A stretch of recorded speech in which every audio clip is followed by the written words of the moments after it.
FA, pengacaranya Agus sudah menyerang saya secara pribadi.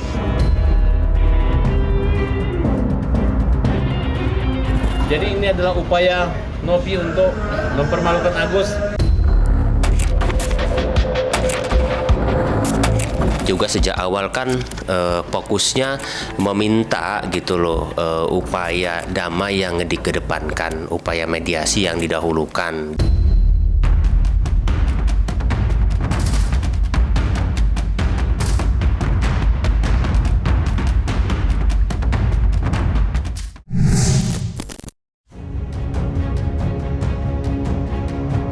Langkah Farhad Abbas selaku kuasa hukum Agus Salim yang melaporkan Novi ke Polda Metro Jaya dinilai telah membuat keruh suasana oleh sejumlah pihak, tidak terkecuali dari pihak Novi yang menyayangkan Farhad menempuh jalur hukum, ketimbang fokus memulihkan kondisi mata Agus yang nyaris buta.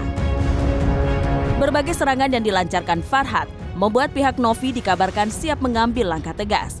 Meski begitu, Novi masih fokus terhadap kesehatan Agus dan berharap Agus lebih mengutamakan penyembuhan matanya ketimbang memperpanjang konflik yang tidak berujung. Lantas benarkah Novi dan kuasa hukumnya telah memberikan ultimatum kepada Agus bahwa kesempatan baik tidak ada datang dua kali? Mungkinkah hal itu sebagai isyarat jika Novi siap meladeni Agus dan kuasa hukumnya yang lebih memilih menempuh jalur hukum dengan membuat laporan ke polisi ketimbang mediasi?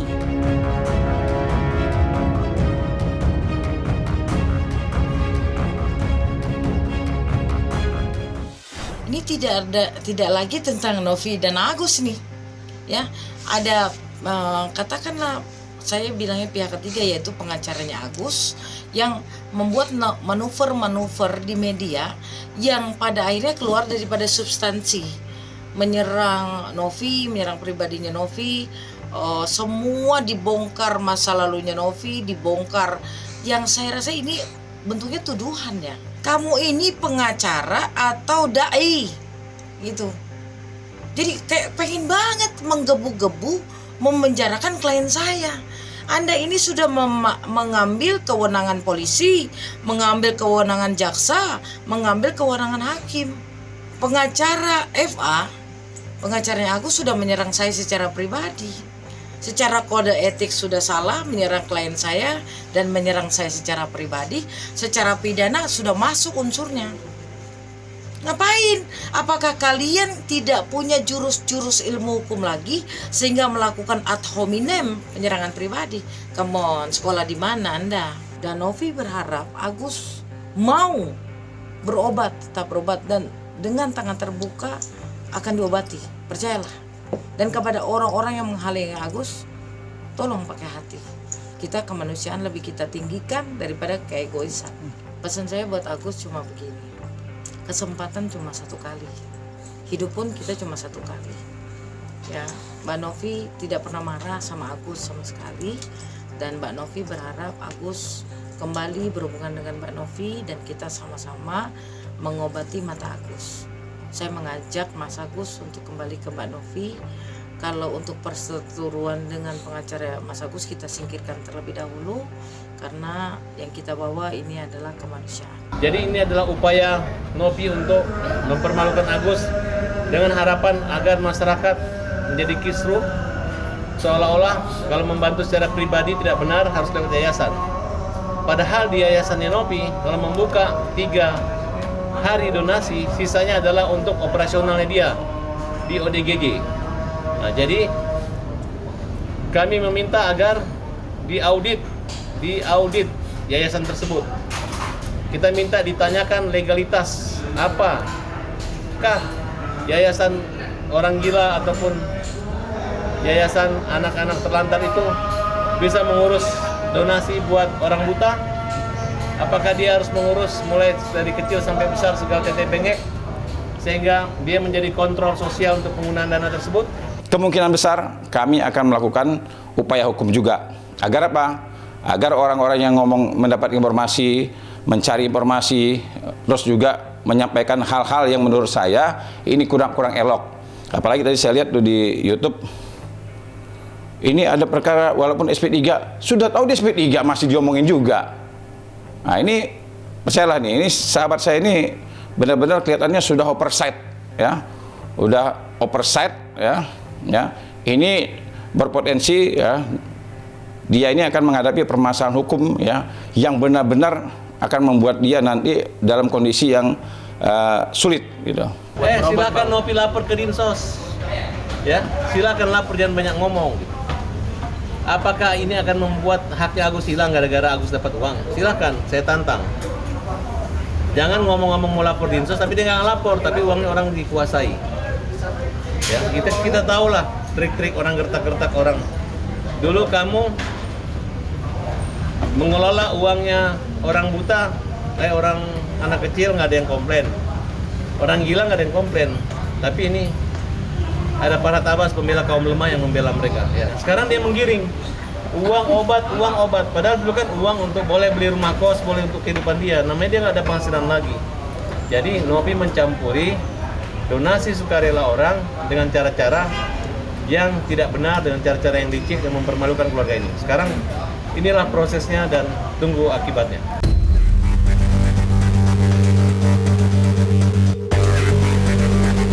Menanggapi langkah hukum yang ditempuh Agus Salim dan kuasa hukumnya, juga mendapat perhatian dari David Cahyadi, yang tidak lain seorang pengacara sekaligus donatur saat Agus tampil di podcast Denny Sumargo beberapa waktu yang lalu. David yang sedari awal mengikuti perseteruan antara Agus dan Novi berharap adanya perdamaian. Menurutnya, langkah hukum yang ditempuh Agus hanya akan membuat konsentrasi Agus terbelah antara merawat matanya atau mengurusi laporannya ke polisi. David juga menyebut jika laporan Agus terhadap Novi tidak akan ditindaklanjuti, mengingat tidak ada dugaan pidana yang dilakukan Novi, sebagaimana yang dituduhkan pihak Agus selama ini.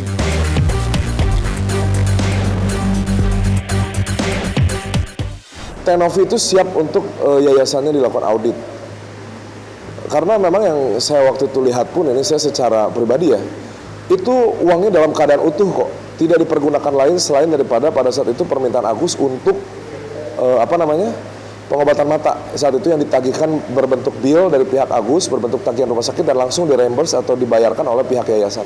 Novi secara terang-terangan di media sosial ya, menuduh, memfitnah Agus telah menyalahgunakan uang, bahwa padahal tidak ada uang yang disalahgunakan. Tidak ada.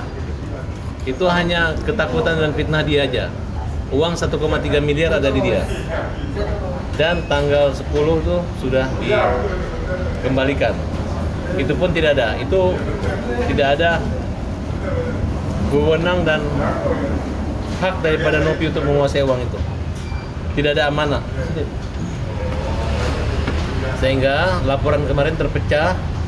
Laporan pemberasannya, kemudian laporan pasal pencemaran nama baiknya. Yang kita tidak menganggap penggelapan karena dia selalu mengaku uangnya masih ada. Tapi ini sangat mempersulit. Selama itu relevan ya, kan tidak artinya segala hal yang tidak berkaitan dengan kasus ini menjadi beban pembuktian bagi Novi gitu kan.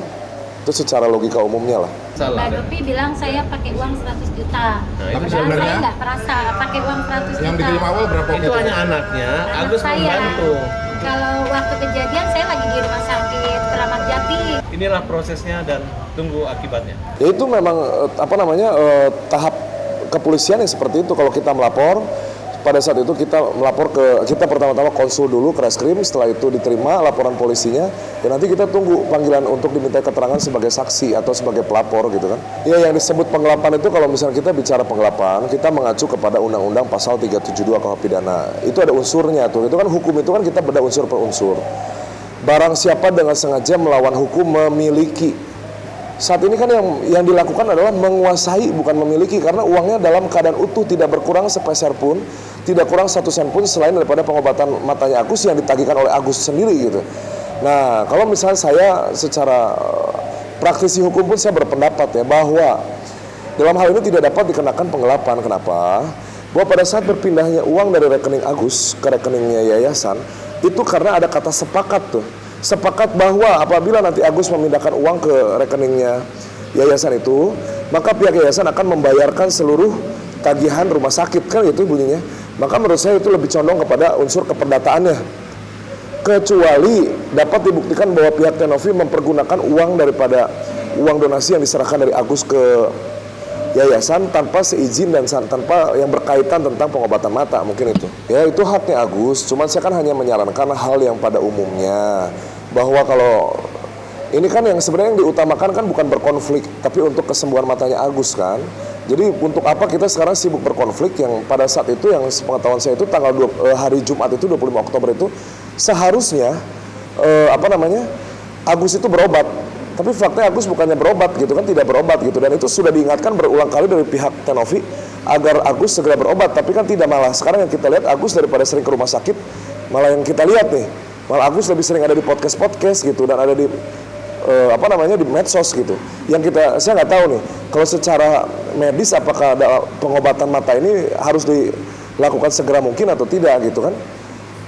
Ya tentunya makanya saya menyarankan ya secara pribadi ya, udahlah jangan ribut-ribut lah gitu. Kalau saya mengikuti apa yang kita lihat di situasi saat ini. Saat ini kan Tenovi kan jelas menyatakan bahwa Tenovi mementingkan kepentingan kesehatan matanya Agus dan bukan berkonflik. Kalau saya pribadi enggak lah. Kalau saya pribadi enggak, karena saya berkeyakinan bahwa terhadap laporan polisi Agus ke Tenovi pun tidak akan ada yang berlanjut. Pada prinsipnya kan polisi kan menerima semua laporan masyarakat. Semua orang boleh melapor kan, tapi kan polisi memiliki tahapan-tahapan, yaitu ada penyelidikan, dibuktikan dulu ada nggak tindak pidananya. Ya saya rasa kita tetap kembali kepada tujuan awal, yaitu kesembuhan mata Agus, bukan untuk berkonflik gitu. Mungkin itu jawabannya.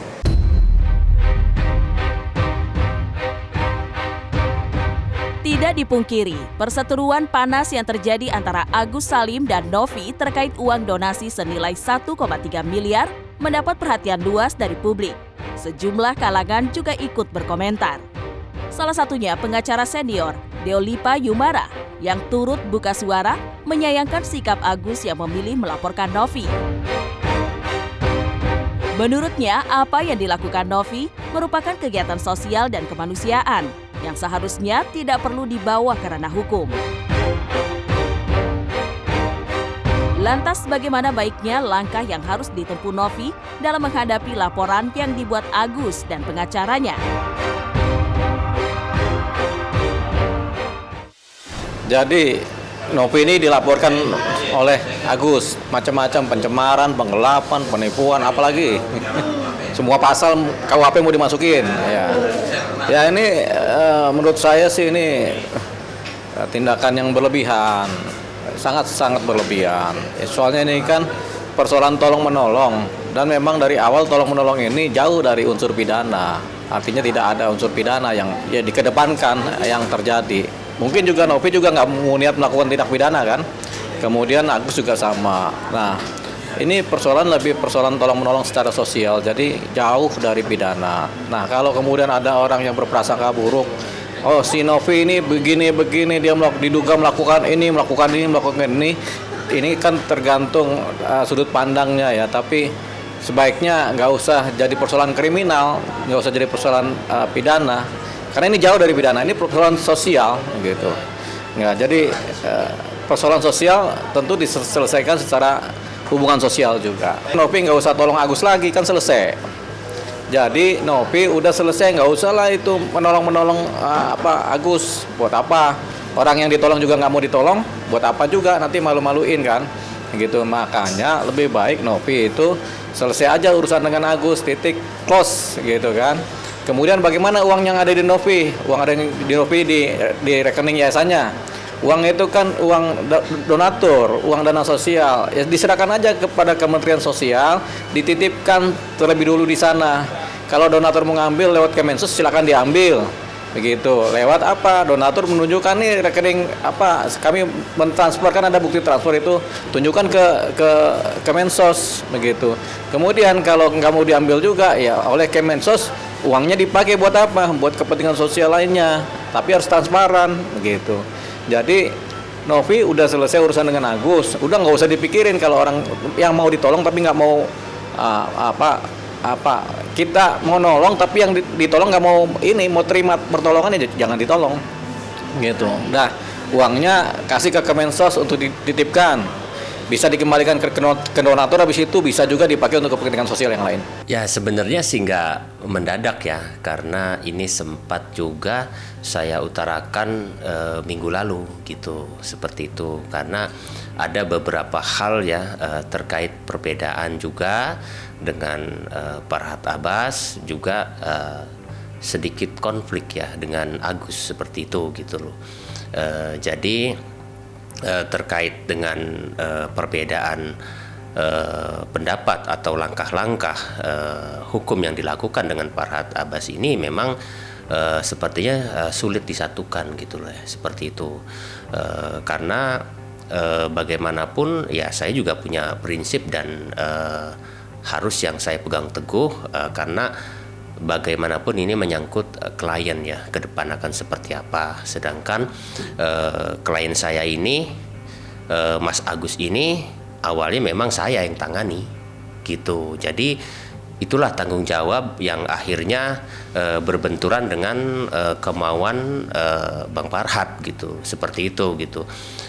Walaupun di awal saya coba mengikuti alurnya, namun ya akhirnya ya saya tidak tidak bisa mengikuti gitu terkait cara pandang dan juga langkah-langkah hukum yang dilakukan ya. Satu contoh ya, pelaporan polisi itu juga kan dadakan seperti itu di luar rencana kan. Ya sebenarnya sih nggak mendadak ya, karena ini sempat juga saya utarakan minggu lalu gitu, seperti itu. Karena ada beberapa hal ya terkait perbedaan juga dengan Farhad Abbas, juga sedikit konflik ya dengan Agus seperti itu gitu loh. Jadi terkait dengan perbedaan pendapat atau langkah-langkah hukum yang dilakukan dengan Farhad Abbas ini memang sepertinya sulit disatukan gitu loh ya, seperti itu. Karena bagaimanapun ya saya juga punya prinsip dan harus yang saya pegang teguh, karena bagaimanapun ini menyangkut klien ya, ke depan akan seperti apa. Sedangkan klien saya ini, Mas Agus ini awalnya memang saya yang tangani gitu. Jadi itulah tanggung jawab yang akhirnya berbenturan dengan kemauan Bang Farhad gitu, seperti itu gitu. Walaupun di awal saya coba mengikuti alurnya, namun ya akhirnya ya saya tidak tidak bisa mengikuti gitu terkait cara pandang dan juga langkah-langkah hukum yang dilakukan ya. Satu contoh ya, pelaporan polisi itu juga kan dadakan seperti itu di luar rencana kan. Bukan yang pertama gitu ya. Bukan. Jadi yang pertama itu terkait pencemaran nama baik itu juga kan dadakan gitu loh. Karena awalnya kita datang ke sana itu hanya untuk menginvestigasi ataupun interview terhadap Agus dan keluarga dan menandatangani kuasa. Namun langsung diboyong ke Polda untuk membuat laporan ya, dari jam 3 sampai setengah 10 kalau nggak salah ya. Karena memang tidak ada persiapan ya, dan blundernya setelah bikin laporan baru buat somasi. Itu ya, kita mencoba mengikutilah alur seperti apa, no comment istilahnya kan.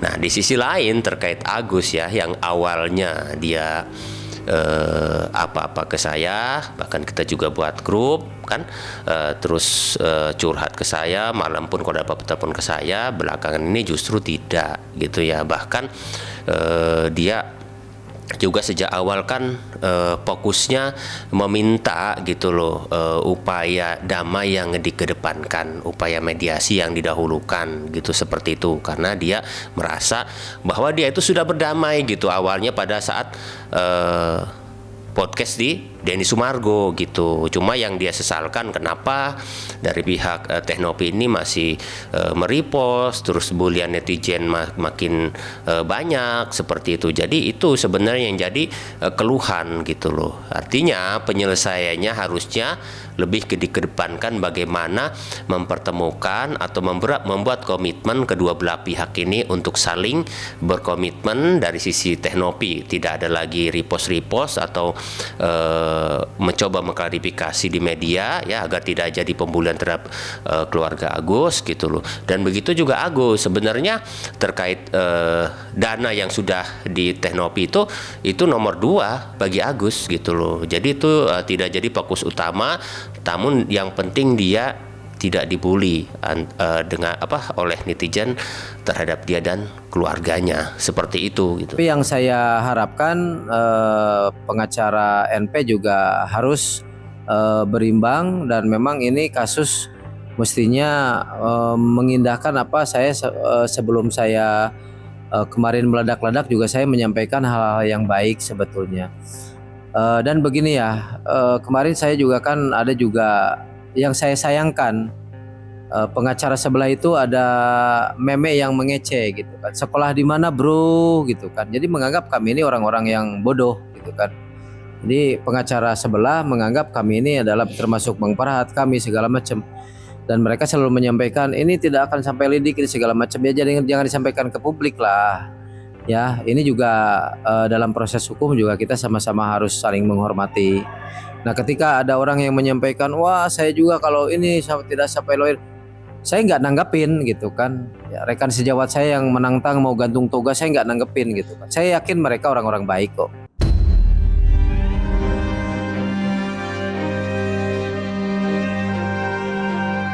Nah, selesai sudah Cumi Lovers, saksikan terus Cumi Camp In-Depth.